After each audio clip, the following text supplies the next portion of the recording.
Shalom, nous allons étudier le DAF Ain Chet dans Masechet Baba Batra et nous reprenons la dernière ligne du DAF Ain Zain Amud Bet. La Gemara justement conclut cette marloquette entre Rabbi Yehuda et Chachamim. On a vu dans la Mishnah qu'on avait une marloquette. Est-ce que lorsque on vendait ce qu'on appelait tsemed, donc tsemed c'est tout ce qui permet d'attacher les animaux les uns aux autres, les shvarim, les taureaux en général lorsqu'on laboure, est-ce que cela inclut les animaux? Et on a vu hier que la marloquette entre Rabbi Yehuda et Chachamim était est-ce que la valeur de la vente peut déterminer ce qui est inclus dans la vente? Selon Rabbi Yehuda, oui. Selon Chachamim, non. Et on avait vu que c'était un cas particulier. C'était un cas où, dans la région dans laquelle se déroule la vente, on a l'habitude parfois d'appeler tsemed que l'objet, et parfois on inclut dans tsemed les animaux. Et comme on ne sait pas quelle est l'intention du vendeur, à ce moment-là, on a une discussion. Selon Rabbi Yehuda, on va tenir compte de la valeur de vente pour essayer d'imaginer ce qui est inclus dans la vente. Selon Chachamim, pas du tout. Comme ça reste quelque chose qui n'est pas certain, on continuera de ne tenir compte de ce qui est vendu de manière certaine, c'est-à-dire tsemed, et le reste, on laissera là où c'est, donc chez le vendeur. Maintenant, l'Agma pose une autre question. Une autre question, c'est que si, selon Chachamim, on ne peut pas utiliser la valeur pour dire que les animaux sont inclus dans tsemed, même si la valeur de vente prouve qu'a priori, la personne ne voulait pas vendre tsemed. On devrait avoir un autre problème, c'est que normalement, il y a ici une vente qui est faite pour une valeur qui est largement au-dessus de son prix, puisque selon Chachamim, ici tsemed n'inclut pas les animaux, et tsemed pour 212, on a vu dans la Mishnah que c'est beaucoup trop. Donc selon Rabbi Yehuda, on inclut les animaux, selon Chachamim, non, mais on a l'impression que la vente est bonne. Avei endamim reaya, la Gemara dit, ok, je veux bien accepter que l'argent ne soit pas une preuve, que les animaux sont inclus. Mais dans tous les cas, la vente ne devrait pas être bonne, à cause justement du fait que s'il n'y a que tsemed qui est vendu, mais pour une valeur qui est 2-3 fois la valeur de ce que vend un tsemed, la vente devrait être nulle. Levé bitul mekar, il devrait y avoir normalement annulation de la vente. Veritema bitul mekar le rabanan litlehu. Et si tu veux me dire que les chachamim n'ont pas justement cette halakha de bitul mekar, c'est-à-dire qu'ils ne tiennent pas qu'au-dessus d'une certaine valeur, la vente est annulée. La Gemara dit c'est faux. Pourquoi? Vélo, tu veux dire qu'il ne pense pas ça? Ve'atnan, pourtant il y a une Mishnah qui dit Rabbi Yehuda Omer, Hamocher Sefer Torah, Behema ou Margalit, En la Hemona. Rabbi Yehuda ici, une Mishnah qu'on a vu dans la Masechet précédente, énumère les objets pour lesquels justement il n'y a pas d'Ona'a. Donc Ona'a, c'est justement la valeur à partir de laquelle, donc en fait il y a deux étapes. À partir d'une certaine valeur, la vente est bonne, mais on rembourse le surplus. Au-delà de cette valeur, à un moment donné, on annule même la vente. Mais finalement, ce qu'on apprend ici, c'est que selon Rabbi Yehuda, il y a des objets pour lesquels il n'y a ni Ona'a ni Bitul Mekar. Des objets qui finalement n'ont pas de valeur fixe. C'est quoi? Sefer Torah.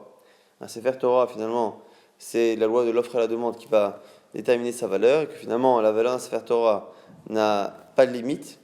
Behema va Margalit.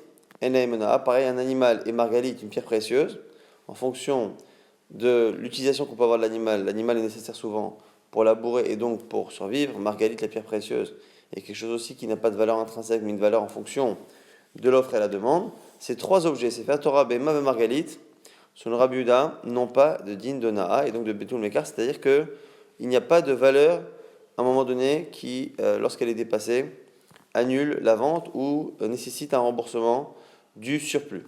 Amroulo, Chachamim répondent, Lo amrou et la etelu. Et Chachamim disent non, tu sais, il n'y a que ceux qui ont été cités avant Rabbi Yehuda qui sont inclus dans cette liste. C'est-à-dire qu'on a une discussion entre Rabbi Yehuda et Chachamim. Est-ce que les trois objets qui sont cités ici par Rabbi Yehuda sont exclus du din de Ona et de Bitul Mekar ou pas? Mais quoi qu'il arrive, on voit ici que Rabbi Yehuda et Chachamim sont d'accord que pour tous les autres objets, il y a un din de Bitul Mekar. La question, c'est quelle est la liste des objets qui ne sont pas inclus? Il y a la liste qui a été citée par Tanakama dans cette Mishnah là-bas qu'on n'a pas rapportée ici.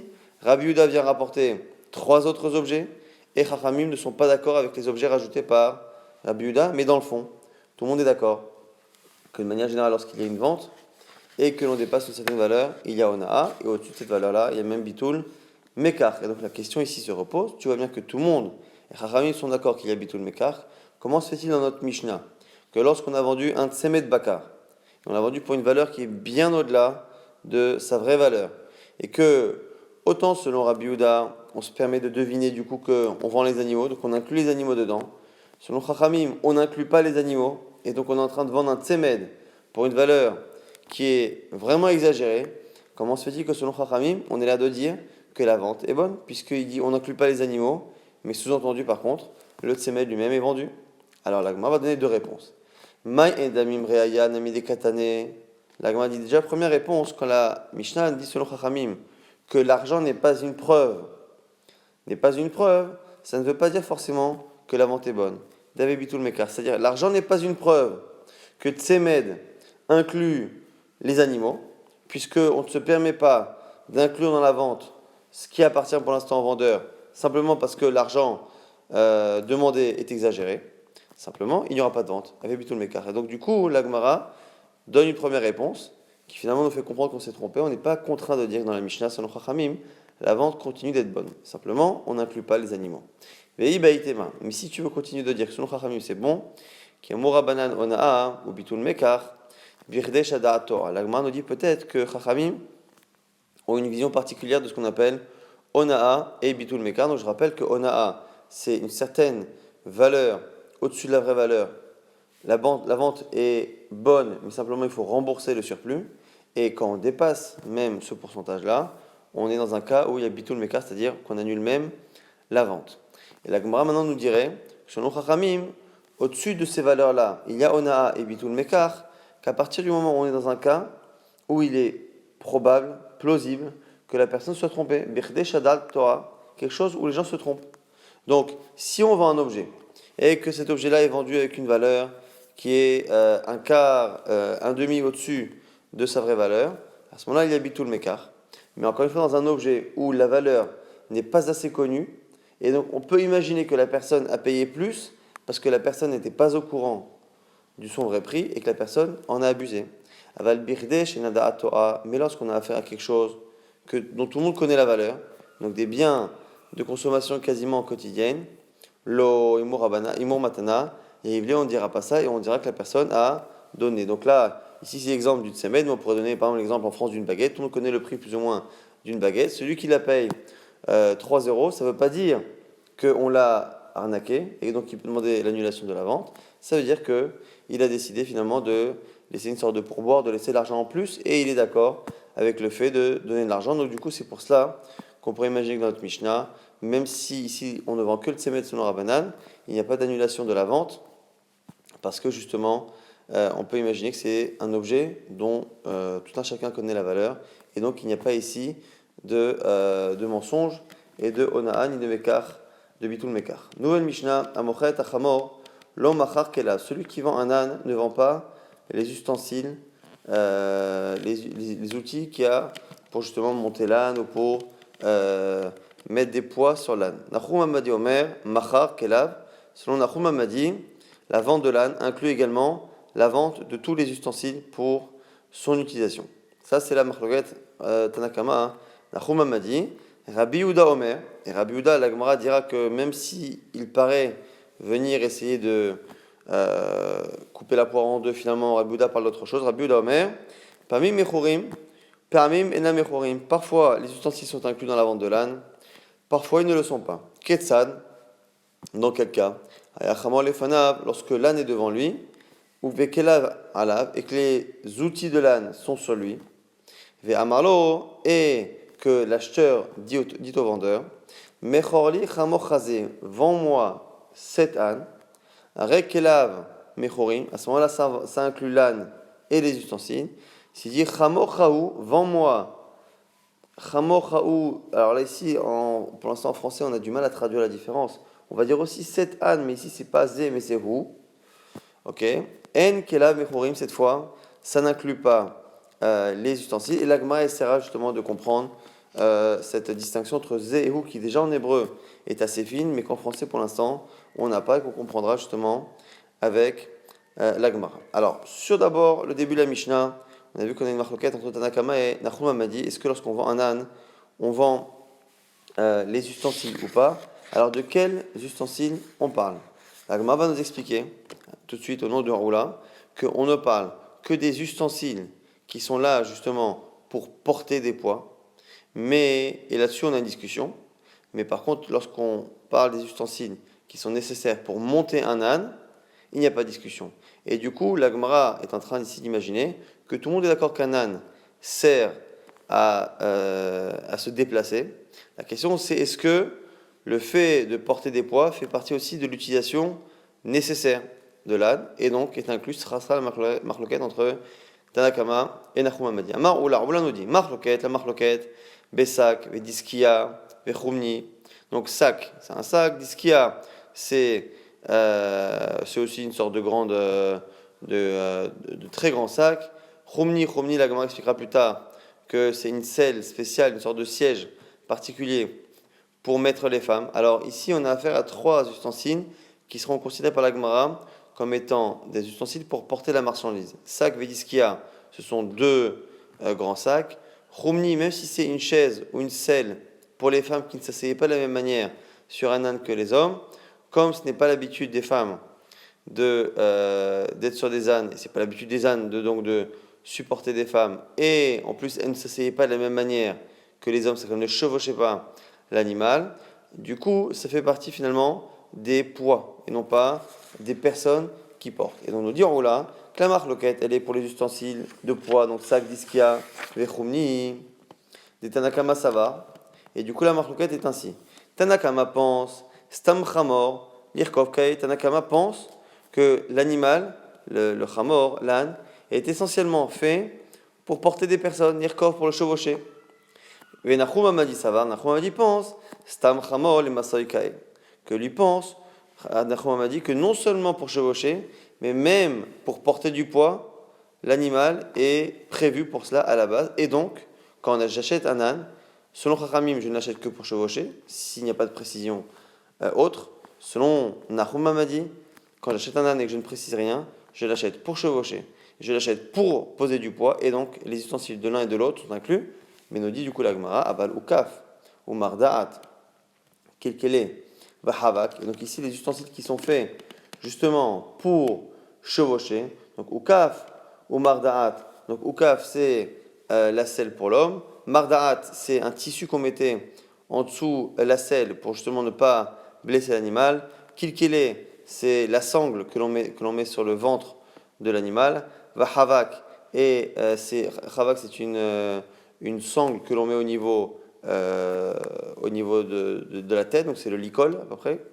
Divrei Akol Mechurim, selon tout le monde ici, ces objets-là sont inclus, encore une fois, ça revient à cette logique que nous dirons là, c'est-à-dire que tout le monde est d'accord qu'un âne est fait pour être chevauché, et donc les outils pour chevaucher l'animal, donc les sangles, les licols, la selle pour l'homme et la mardaat, le tissu qu'on met en dessous, tout ça est inclus dans l'animal, puisque quand j'achète un âne, je l'achète pour le chevaucher de manière certaine. La question c'est est-ce que je l'achète également pour poser du poids? Selon Tanakama, non. Selon Nachum Hamadi, oui. Et c'est la raison pour laquelle on aurait une marloquette entre les deux. Est-ce que justement les outils pour porter sont inclus dans la vente si, encore une fois, rien n'est précisé lors de la vente? On va ici objecter à ce que dit Oula Métivé. On a maintenant une braïta. Chamor vekelav ani mocher lach. Celui qui dit je te vends mon âne et ses outils. On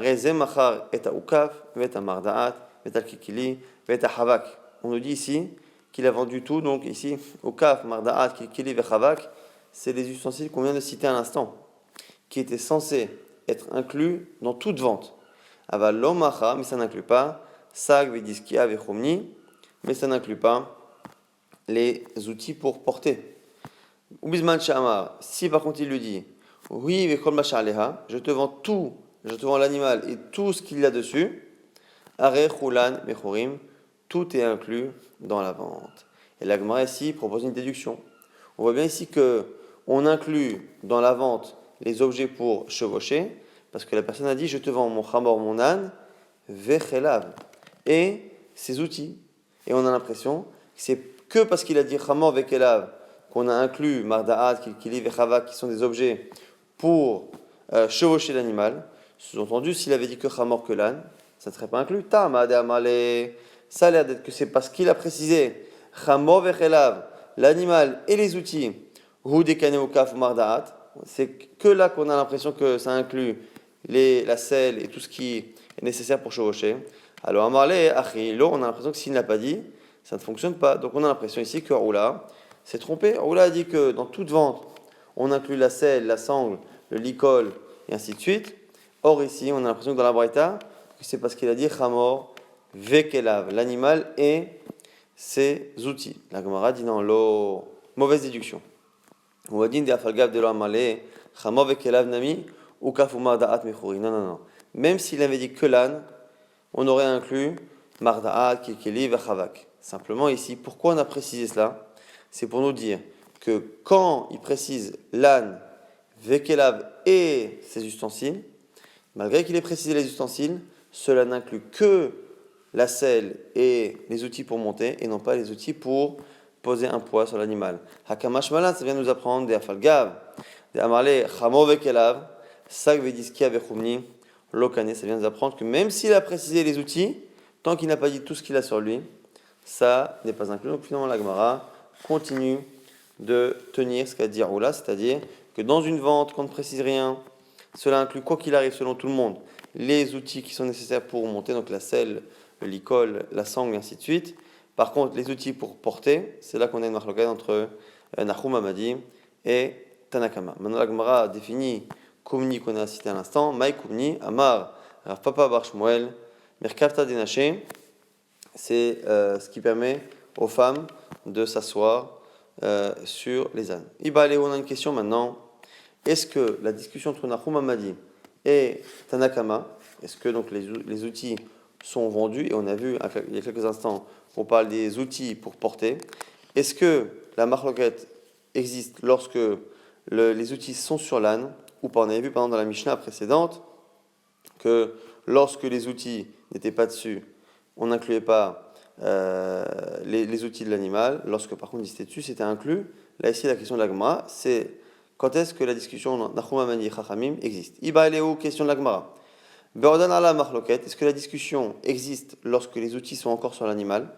Aval ve'sheinan alav, mais par contre du coup, s'il n'y a pas d'outils, modélo Nahum Hamadi serait d'accord que ça ne serait pas inclus. Odilma, ou peut-être c'est l'inverse. Ve'sheinan ala marloquette. La marloquette existe lorsqu'il n'y a pas d'ustensile dessus. Et là-dessus, Ola dirait que c'est inclus, même si c'est pas dessus. Et Chachamim dirait non. Aval, Odan alav, mais par contre, si les outils sont sur l'animal, Moudou les Rabanan, les Nahum, ce serait ici Chachamim qui serait d'accord avec Nahum qu'ils sont inclus dans la vente. La Gemara va essayer à 3 reprises de prouver et la Gemara n'acceptera aucune de ces preuves. Première source, c'est la Braïta qu'on vient de citer il y a quelques instants. On a cité une Braïta qui disait justement que lorsque quelqu'un vendait un animal, un âne, et disait je te vends l'âne et les ustensiles, ça n'inclut que ce qui est nécessaire pour chevaucher. Si par contre il dit je te vends tout ce qu'il y a sur l'animal, à ce moment-là, on a l'impression que ça inclut même les outils qui sont nécessaires pour le poids et pour porter. Alors ici, on va faire une déduction. C'est marqué, s'il lui dit je te vends l'animal et tout ce qu'il y a dessus. Et tout ce qu'il y a dessus, ça donne l'impression que la Braïta, et donc la Mishnah, que la Braïta finalement est un prolongement de la Mishnah, on a l'impression que la Braïta parle finalement d'un âne qui a les ustensiles sur lui, puisque à la toute fin, le dernier cas qu'on a cité, c'est un cas où il dit je te vends l'animal et tout ce qu'il y a sur lui. Tashma vient apprendre de la Braïta, ou Bisman chez Amalo, s'il lui dit ou Vechol Macha Alav, je te vends l'animal et tout ce qu'il y a sur lui, Rekula Mechorin, tout est inclus. Iyamad Bishlama Bordan ala Machloket, Amani Rabanan, Hi. Si tu dis que la discussion entre Rabanan et Nahum Hamadi, elle est justement lorsqu'il y a des ustensiles sur lui, à ce moment-là, justement, on a une marloquette quand il y a des ustensiles sur lui. Est-ce qu'ils sont inclus ou pas inclus? Et Chachamim qui pensent qu'ils ne sont pas inclus diront que par contre, s'ils précisent l'animal et ce qu'il y a dessus, c'est inclus. Et là, Iyamar Beshaodan ala marloquette. Mais si tu me dis que dès le départ, la discussion entre Chachamim et Nahum Hamadi, elle est quand il n'y a pas d'ustensiles sur lui. Mais si il y a les ustensiles sur l'animal, tout est inclus. Aval Bodan Alav Divra Kol Mechorein Hamane. Alors c'est qui la Braïta? Puisque, selon la seconde version, on dirait que la discussion ne porte que si les ustensiles ne sont pas sur l'animal. Donc s'ils sont dessus, c'est sûr que la vente inclut tous ces ustensiles, même selon Chachamim. À quoi ça sert de me dire dans la Braïta que s'il précise l'animal et ce qu'il y a dessus, c'est inclus. Il n'y a pas besoin, puisque s'ils sont dessus, ça devrait être automatiquement inclus. Donc du coup, c'est la preuve que la discussion porte justement quand il y a les objets dessus. Et quand il y a les objets dessus, il y a une marloquette. Selon Nachuma m'a dit c'est inclus. Selon Chachamim, non, sauf s'il précise. Encore une fois, l'animal et tout ce qu'il y a dessus. La Gemara dit non, c'est pas une preuve. Alors là, be'en adam alav, marloquette, tu peux très bien imaginer que la marloquette, elle est quand il n'y a pas d'objet dessus.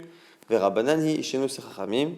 Eima ou bisman shamalo hu vechol mashra'u liot alav. Lorsqu'il dit je te vends l'animal et tout ce qu'il y a dessus, c'est pas forcément un animal où il y a dessus des objets, c'est un animal dans lequel qui en général est associé à des outils, donc des sangles, des sels, des choses pour poser des poids, et il lui dit je te vends l'animal et tout ce qui en général est dessus, tout ce qui pourrait être dessus, et donc ce sont ces outils, et donc du coup on n'a pas la preuve forcément que là-bas on parle d'un cas où il y avait réellement ces objets sur l'animal.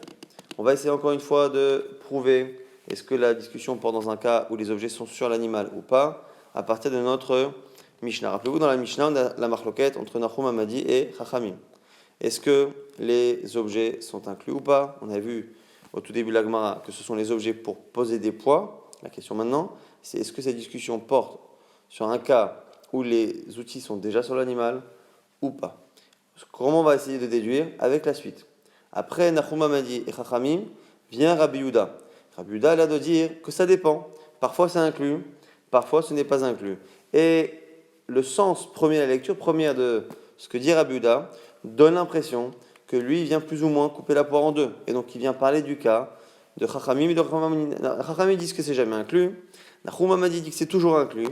Et Rabbi Yehuda semble dire que ça dépend. Et du coup, on va essayer de déduire de ce que dit Rabbi Yehuda. Rabbi Yehuda Omer. Rabbi Yehuda nous dit Permim et Chorim, parfois c'est vendu. Permim et Nan et Chorim, parfois ce n'est pas vendu. Maïla, Amaïdeka Amartanakama, Kaï Rabbi Yehuda. N'est-ce pas que ce que dit Rabbi Yehuda concerne ce qu'a dit Nahum Hamadi et ce qu'on dit Rabbanan? Et si on regarde bien ce qu'a dit Rabbi Yehuda parle bien d'un cas où il y a des objets dessus, puisque clairement, Rabbi Yehuda nous dit Ketzat, c'est quoi le cas justement où il peut y avoir parfois ça marche pas. Ayachamor lefana vekelav alav. Il a l'animal devant lui et les outils sur l'animal. Et donc si on pense que Rabbi Yehuda vient finalement trancher entre Nahum Hamadi et Chachamim, puisque Rabbi Yehuda nous dit clairement que les outils sont sur l'animal, on devrait imaginer que Nahum Hamadi et Chachamim ont parlé exactement du même cas. La Gemara répond Lo, pas du tout. Rabbi Yehuda, Mita Achareti Kamar. Non, Rabbi Yehuda, c'est finalement un autre sujet. Et donc, du coup, on peut très bien dire que Nahum Hamadi et Chachamim ont parlé d'un cas et Rabbi Yehuda parlait d'un autre cas. Donc, on ne peut pas se servir de Rabbi Yehuda pour expliquer le début de la Mishnah. Amarle.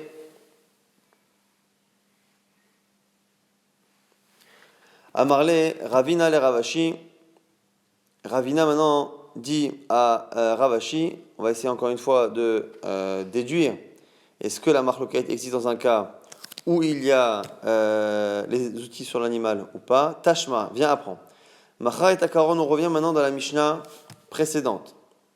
Celui qui vend un attelage, l'omachar et Pradot, quand il vend, donc, il vend la calèche, il ne vend pas les animaux pour tirer donc l'attelage, les Pradot. Et la Bar Tachlifa avait enseigné Machar et Akaron, Machar et Pradot. Il y avait une braïta qui disait exactement l'inverse. Celui qui vend la calèche vend également les animaux qui la tirent. Et qu'avait-on dit là-bas? Alors, nous on lui avait dit, mais attends, mais la Mishnah dit l'inverse. Lui, Rav Tachlifa avait dit Ismeye, tu veux quoi? Tu veux que j'efface la braïta que j'ai reçue? Amarle le dit lo, titargem matitar, beado kimbo. Tu as qu'à expliquer la Mishnah d'une manière, la braïta d'une manière. La braïta que tu as rapportée, tu n'as qu'à dire que c'est un cas où l'attelage, les animaux et la calèche sont liés, et c'est pour ça que c'est inclus. Mais que la dématitine beshen nado kimbo, et notre Mishnah qui dit que ce n'était pas inclus, C'était un cas où la calèche était seule. Et donc, du coup, la Gemara nous dit qu'on n'a qu'à dire que finalement, la Mishnah précédente et la nôtre parlent du même cas. Miderecha, si dans le cas précédent, dans la Mishnah précédente, Beshen Odam Alav, on parlait d'un cas, donc dans la Mishnah, où il n'y avait que la calèche sans les animaux, Sefa, la fin aussi, Nabi, Beshen Odam Alav, on n'a qu'à dire aussi qu'on parle ici d'un cas où finalement on a les animaux sans les ustensiles qu'il y a dessus, donc pour que justement le début de notre Mishnah, donc la Mishnah précédente et la nôtre, soit finalement un peu en accord. La Gemara dit non, tu ne peux pas apporter cette preuve, parce que si tu utilises les Mishnahot précédentes, tu pourrais exactement déduire l'inverse. Adraba, au contraire. Et Marécha, regarde le début. Avalo macha et avadim, velo et antiki. On a dit là-bas que celui qui vend un bateau, il ne vend pas les serviteurs, velo et antiki. Et on a dit c'est quoi antiki? Amrinan, maya antiki, amarav papa, eska de begava. C'est la marchandise qu'il y a dans le bateau. Et donc on voit ici que on parle d'un cas où il y a un bateau, la marchandise est dedans, et on a dit que c'est pas inclus. Donc si tu veux regarder l'émission d'avant, tu verras qu'effectivement parfois on parle d'un carrosse ou d'une calèche qui n'est pas lié à ces animaux, mais parfois on va parler d'un bateau qui possède déjà de la marchandise. Donc des fois tu as l'impression que les choses sont liées, des fois elles ne le sont pas, et donc tu ne peux pas utiliser les cas précédents pour déterminer que dans notre Mishnah, on parle d'un cas où les outils sont sur l'animal ou pas, puisque finalement, si tu veux utiliser les Mishnahs précédentes, tu pourrais avoir des déductions qui sont totalement opposées. Donc là-bas, tu dirais quoi? Miderecha verodan alav. Si là-bas, on parle d'un cas où le bateau a la marchandise sur lui, seifanami, la fin de la Mishnah, donc la nôtre. Verodan alav, on va dire aussi que l'animal ici est un animal qui possède les ustensiles sur lui. Et la Tana, mille katane, la Gemara nous dit. Donc finalement, tu ne peux pas déduire. Le Tana a rapporté des cas différents, et c'est pas parce qu'il les rapporte les uns après les autres que à chaque fois il y a ce point commun. Donc là, encore une fois, après 3 tentatives de preuve d'une Braïta, puis de notre Mishnah, puis d'une Mishnah précédente, la Gemara finalement n'a pas tranché. Savoir est-ce que la marloquette entre Nahum Hamadi et Rabbanan existe dans un cas où les outils sont sur l'animal ou pas. Maintenant, un siman sur la suite, siman Zagam Nassan, la Gemara nous dit que Amar Abaya Baye nous dit Rabbi Eliezer. Donc on va citer ici plusieurs Tanaïm. Rabbi Eliezer, Rabban Shimon Megamliel, Rabbi Meir, Rabbi Nathan, Vesumchus, Nahum Amadi. On a ici 6 Tanaïm. Kulhus Viraleu, qui mezaben inchemide. Tous pensent que lorsque quelqu'un vend un objet, Yehu Vechol Tashmish Te mezaben. Eux pensent à chaque fois que quelqu'un qui vend un objet vend tout ce qui est nécessaire à son utilisation. Rabbi Eliezer, d'où on le sait, dit Nan, c'est une Mishnah, Rabbi Eliezer Omer, Amocher et Betabad, Macharet Akora. On l'avait vu il y a quelques temps, on avait une discussion sur quelles sont les choses qui sont incluses dans le pressoir. Lui, il avait dit que quoi qu'il arrive, la pièce, la poutre centrale qui fait baisser les planches pour écraser les olives, cette planche-là étant centrale, elle est forcément incluse dans l'avant du Betabad. Donc du coup, on voit ici que Rabbi Eliezer estime que ce qui est nécessaire à l'utilisation est inclus dans la vente. Rabban Shimon Megamliel dit Nan, c'est marqué dans une Mishnah. Rabban Shimon Megamliel Omer, Mocharet Ha'ir, Macharet Santar. Ça aussi on l'avait vu il y a quelques semaines. Celui qui vend une ville vend le Santar. Santar, c'est l'employé qui tient justement le registre dans lequel on dit voilà, un tel possède tel terrain, un tel possède tel terrain. Rabbi Meir, c'est une autre Mishnah qu'on avait vu également une Braïta, d'Etania. Rabbi Meir Omer, Macharet Akerem, Macharet Ashusha Akerem. Celui qui vend une vigne vend également les objets qui sont nécessaires au travail de la vigne. Rabbi Nathan et Somprous. Rabbi Nathan et Somprous, c'était 2 Tanaïm qui avaient dit la même halakha, simplement avec des mots différents, qui avaient dit que lorsqu'on vendait un bateau, on inclut dans la vente bitsit ve dogit. Donc c'était les 2 expressions, une israélienne et une babylonienne, pour parler de la petite barque qui était nécessaire pour passer parfois depuis le bord jusqu'au bateau. Nahum Hamadi, Hadamaran, évidemment que Nahum Hamadi, c'est ce qu'on a vu dans la Mishnah, qui disait justement que lorsque l'on vendait un âne, on vendait également tous les ustensiles qui étaient nécessaires à la fois pour chevaucher, mais surtout pour porter, ce qui n'était pas encore une fois l'avis de Chachamim. On termine l'explication de la Mishnah précédente, Rabbi Yehuda Omer, permis Mechorim, on a vu selon Rabbi Yehuda que parfois c'était vendu, parfois c'était pas vendu. Donc quelqu'un en parlait, un cas où l'animal était devant nous, avec ses ustensiles dessus, Et Rabbi Yehuda faisait une distinction entre deux expressions dont justement la différence paraît un peu floue à la Gemara. C'est s'il lui dit vends-moi chamor chazé, 7 ânes, à ce moment-là, effectivement, ça inclut l'âne et ce qu'il y a dessus. Chamor chahu, c'est ton âne, plus ou moins, on va dire, ça n'est pas inclus. La Gemara dit maïshna chamor chazé, chamor chazo, ou maïshna chamor chahu. Quelle est la différence entre les deux expressions? La Gemara nous dit à Marava, Rava répond chamor chazeu, yada de chamra didehu. La Gemara dit oui, on sait très bien que quand la personne lui dit vends-moi 7 ânes, ton âne-ci, en disant ton âne, on sait que c'est l'âne de la personne, et en disant zé, zo, ça veut dire celui-ci, et donc celui-ci tel qu'il est, c'est-à-dire avec ses ustensiles, des chamra d'idée où tout le monde sait, il a l'air de savoir que l'âne appartient bien au vendeur. Et hadeka amale, zo, et la seule raison pour laquelle à ce moment-là il a dit zo, mishum kelav ka amale, c'est parce qu'il veut justement inclure les objets. Par contre, l'expression chamor chahu, ça donne l'impression que la personne est en train de vérifier si c'est bien l'âne du vendeur. Chamor chahu, n'est-ce pas que c'est le tien? On a l'impression qu'il n'est pas certain que c'est au vendeur. C'est ça qu'il est en train de lui dire. Chamor chahu, shetim keren ali, n'est-ce pas que c'est ton âne que tu es en train de me vendre? Tu n'es pas en train de me vendre un âne qui ne t'appartient pas totalement. Et donc, du coup, c'est pour ça que chamor chahu, ça ne vient que finalement essayer de déterminer à qui appartient l'animal, alors que chamor chazé, l'expression zé ou zo, vient justement nous montrer que c'est cet animal tel qu'il est, c'est-à-dire avec les ustensiles dessus, et non pas l'animal nu. Amochet, achamor, maintenant celui qui vend un âne, machar et asiach. Ça inclut également le petit anon, donc le bébé de l'âne. On verra dans quel cas on parle. Machat apara, celui qui vend la vache, lo machar et bena, ça n'inclut pas le veau. Machar ashpa, celui qui vend un endroit pour déposer des poubelles, donc des déchets qui en général après été utilisés comme engrais. Machar zivla, ça inclut justement les déchets qu'il y a dedans, les engrais. Machar bor, celui qui vend un puits. Machar et mema, il vend les eaux qu'il y a dedans. Machar kaver est celui qui vend une ruche. Machar dvorim, ça inclut les abeilles. Machar shovar, celui qui vend un pigeonnier. Machar et ayonim, il a vendu avec les oiseaux. Alors echidame lagma maintenant, essaie de comprendre le cas de l'âne. On a dit que lorsqu'on vend un âne, ça inclut le lanon, mais pas la vache. L'agma a dit echidame, idamalahi ubna. Si on a précisé, je te vends l'animal et son fils, à ce moment-là, il ne devrait pas avoir de discussion ni de différence entre l'un et l'autre. Yubna afilu para ubna nami, ça devrait inclure, même quand on vend la vache, on devrait inclure le veau. Idelo amale hi ubna. Et si on n'a pas précisé qu'on vendait le bébé, pourquoi inclure même dans le cas de l'âne? Afilu chamran amilo, même dans le cas de l'âne, ça ne devrait pas être inclus. Donc si on a dit, je te vends l'animal, dans les deux cas, on ne devrait pas inclure le bébé. Si par contre on dit, je te vends l'animal et le petit, dans les deux cas, on devrait inclure. Pourquoi faire une différence entre les deux? Amar Rafapa répond des Amalek Hamor Menika. En fait, il lui a dit je te vends cette femelle qui allait.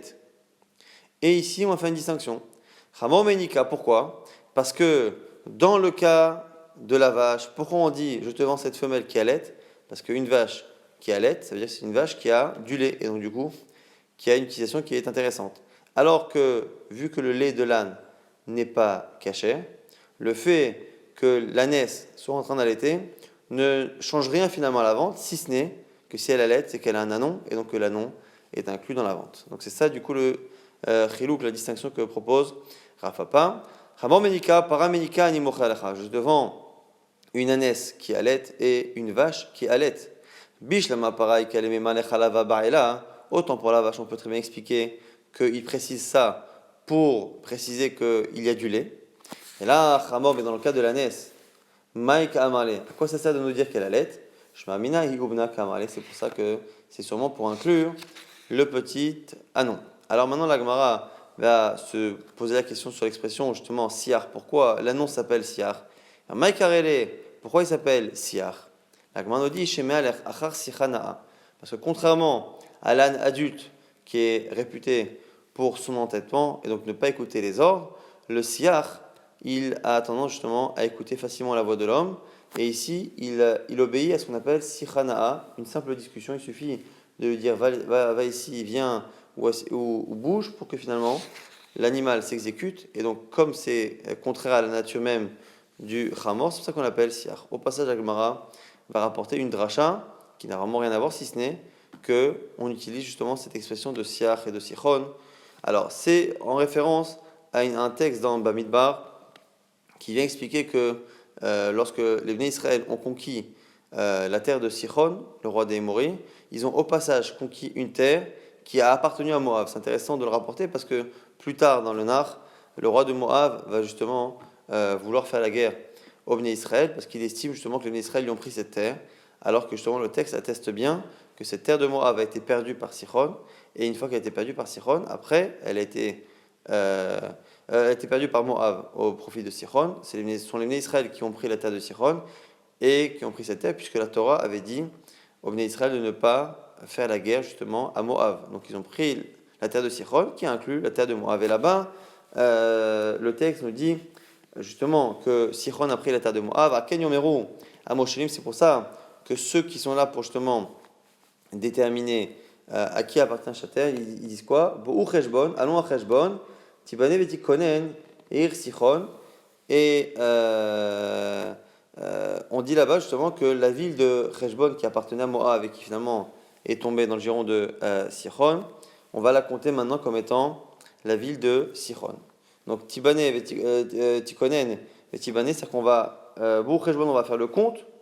Et on va finalement compter la ville de Moab comme étant maintenant une ville qui appartient à Sichon. Maintenant, la Gemara va faire une dracha totalement différente. Amar Rabbi Shmuel bar Nachman, Amar Rabbi Yochanan, au nom de Rabbi Yochanan, Maï dirtiv al ken yomeru amoshelim. Maintenant, on va lire donc le verset totalement différemment. Al ken yomeru amoshelim, c'est pour ça que disent les moshelim. C'est qui les moshelim? Ceux qui dirigent, ceux qui maintiennent. Hamoshelim et lo amoshelim beitzram. C'est ceux qui maîtrisent leur mauvais penchant. Donc c'est les tzadikim. Ils disent quoi? Bo'u Cheshbon. Venons et faisons le compte. Ou normalement c'est la ville de Cheshbon. Bo'u venarshov Cheshbono shel olam. Venez et on va faire le compte de ce qu'il y a dans ce monde-ci, c'est-à-dire Efsed Mitzvah, Keneged Srara, ou Srar Avera, Keneged Efseda, comme c'est marqué dans Pirkei Avot.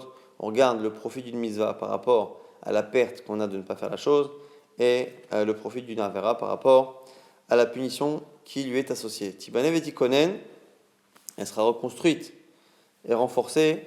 C'est quoi là-bas? Irsichon, Imatar, si tu fais ainsi, Tibane Baolamazé, tu seras construit dans ce Olamaba, dans ce monde-ci, Vetikonen, la Olamaba, tu seras installé dans le monde futur.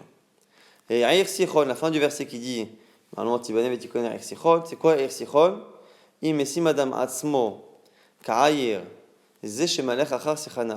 Si par contre la personne ne maintient pas son Yetzirah et qu'elle se considère et se comporte comme, ici c'est pas Ayir mais Ayir, donc c'est l'anon, le bébé de l'ânesse, qu'on appelle ici Ayir Sichon, pourquoi? Parce que justement il se déplace et il suit l'homme même après une simple parole, Sichana'a. Et donc, si la personne écoute son Yetzirah avec facilité, comme un anon qui écoute la voix de l'homme facilement, et c'est là qu'on lit le verset qui suit, qui dit Mayerti Valaf, c'est marqué quoi après? Qui Esh Yatsa Mecheshbon, car le feu est sorti de Cheshbon. Tetse Esh Mimechashvim, donc du coup, c'est quoi l'explication? Cheshbon, c'est ceux qui font le calcul d'une misa d'une avera, donc c'est les tzadikim. Le feu sortira des tzadikim. Vetochal Et Chinan Mechashvim, et ça va consumer ceux qui justement ne font pas ce calcul-là et qui se laissent aller à leur mauvais penchant. Et la Hava Mikriat Sichon, la suite du verset qui dit qu'il y a une flamme qui sortira de Kiryat Sichon. Alors là, ici, Kiryat Sichon, au lieu de dire Sichon, d'expliquer comme tout à l'heure que c'est Minachon Siar, comme les gens qui écoutent leur Yetzara, comme l'anon qui écoute l'homme, Kiryat Tzadikim Shenikreu Sichin. Ici, c'est un groupe de Tzadikim qui sont appelés ici Sichin. Sichin, ce sont des arbres. Comme on dit justement que Adam a Sadeh, et comme on dit au début du premier Télim, que le tzaddik est un arbre qui est au bord de l'eau. Achla Ar Moab, là-bas on explique donc la suite du verset que quand on dit là-bas que ça a consumé Moab, Zemelech Achar Yisro, Ka'ayir Ze, Shemalech Achar Sechana'a, ça fait donc allusion encore une fois à ces gens qui vont selon leur Yetzara et qui l'écoutent comme un anon qui écoute la voix de l'homme. Ba'ale Bamot Arnon, Elu Gasse Aruach, la fin du verset qui dit Ba'ale Bamot Arnon, ce sont ceux qui sont orgueilleux. D'Amar Karmar nous dit que la dame, chez Eshboga Sutarouar, tout celui qui est orgueilleux, Nofel, Begeinom, va tomber dans ce qu'on appelle ici le Geinom. La suite encore une fois du verset, Vaniram. C'est quoi Vaniram? C'est le rachat qui dit à ma rachat, Enram, il n'y a personne au-dessus de nous. Avad Cheshbon, il n'y a plus de Cheshbon. Ici, Avad Cheshbono Shel Olam, il n'y a plus de compte dans le monde des Mitzot et des Averot. Ad Divon, c'est quoi Ad Divon? Nous dit la Gemara, Amar Kadosh Baruch Hu, Dieu lui dit, Ad Divon Amten Ad Shiavodin. Ad, attends jusqu'à Divon, le din, jusqu'à la punition. Si tu crois qu'il n'y a plus de Cheshbon, attends un peu, tu verras qu'effectivement il y a. Vanashim Ad Nofar, et on termine cette dracha, hein. Vanashim Ad Nofar, Achtavo Esh, donc Nashim ici on va être Doresh comme Esh comme le feu, Achtavo Esh, chez Natsrecha Nipoar, jusqu'à ce que vienne le feu Ad Nofar, et donc un feu qui n'a pas besoin d'être soufflé, d'être renforcé. Ad Medeva, et à la fin du verset Ad Medva, Achetad Iv Nishmatan, jusqu'à ce que souffre l'âme justement des fauteurs, Ve'amrelain, et qui disent Ad de Avid, Maï de Bae, jusqu'à ce que Hachem fasse ce qu'il a à faire. Donc ici, est-ce que Medva c'est Milachon d'Aïv, la souffrance, ou Milachon à Avid, la chose justement de faire. On va très rapidement tout de même essayer de résumer ce qu'on a vu dans ce daf. On a vu que finalement il était possible que dans la Mishnah précédente, lorsque Chachamim nous disent que le tsemen n'inclut pas les animaux, puisque selon eux on ne peut pas utiliser le prix de vente pour déterminer si les animaux sont inclus ou pas, on a dit soit il est possible que la vente soit bien annulée, soit la vente est annulée, soit on dit que non, parce que peut-être que les Chachamim pensent qu'on annule une vente lorsque le prix est exagéré, que lorsque c'est un bien dont la valeur n'est pas connue de tous, et donc il est possible que la personne ait été trompée. Si la personne est censée connaître, puisque tout le monde connaît, il est probable que la personne ait accepté de payer plus cher pour des raisons qui sont les siennes. On a vu une marloquette entre Tanakama et Chachamim. Est-ce que lorsqu'on vendait un âne, les objets, les selles, ainsi de suite, étaient inclus? On avait vu que tout ce qui était objet, selle, sangle, licol, pour chevaucher l'animal, tout le monde était d'accord que c'était inclus dans la vente de l'âne, puisque tout le monde est d'accord que l'âne est fait pour chevaucher. Simplement, est-ce que les ustensiles qui sont nécessaires pour poser des poids sont inclus ou pas? Selon Nachman m'a dit oui, selon Chachamim non. La question de la Gemara était est-ce que on parle d'un cas où les objets sont dessus ou pas, et la Gemara n'avait pas tranché. Rabbi Yehuda parle d'un autre cas, un cas où effectivement les outils sont dessus. S'il lui a dit cet animal là, ou s'il lui a dit ton animal, on fait une distinction. S'il a dit ton animal, c'est-à-dire qu'il veut vraiment vérifier que c'est le sien.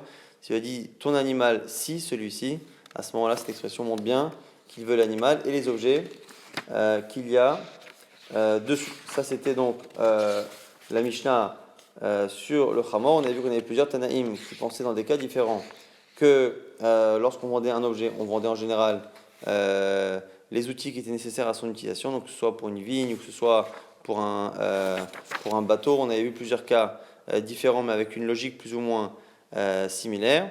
On avait vu que lorsque l'on vendait une femelle et qu'on disait une femelle qui allait, pour une vache, ça ne venait qu'informer l'acheteur sur le fait que la vache avait du lait.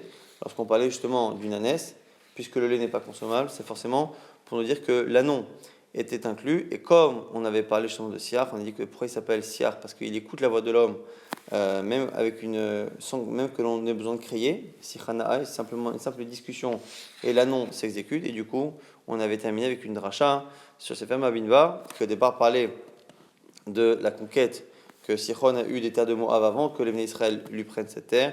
Et là-bas, on appelle Sichon les gens qui, justement, au lieu d'être moshlim, de maintenir, de dominer la Yetzirah, l'écoutent finalement avec Sichana, avec une simple discussion. Il suffit que la Yetzirah leur propose gentiment quelque chose pour qu'ils s'exécutent. Et on a dit justement que ces gens-là, qui peuvent même penser à un moment donné qu'il n'y a pas de Dieu, ou qu'il n'y a pas de Cheshbon, ou qu'il n'y a pas de Din, finiront par être punis.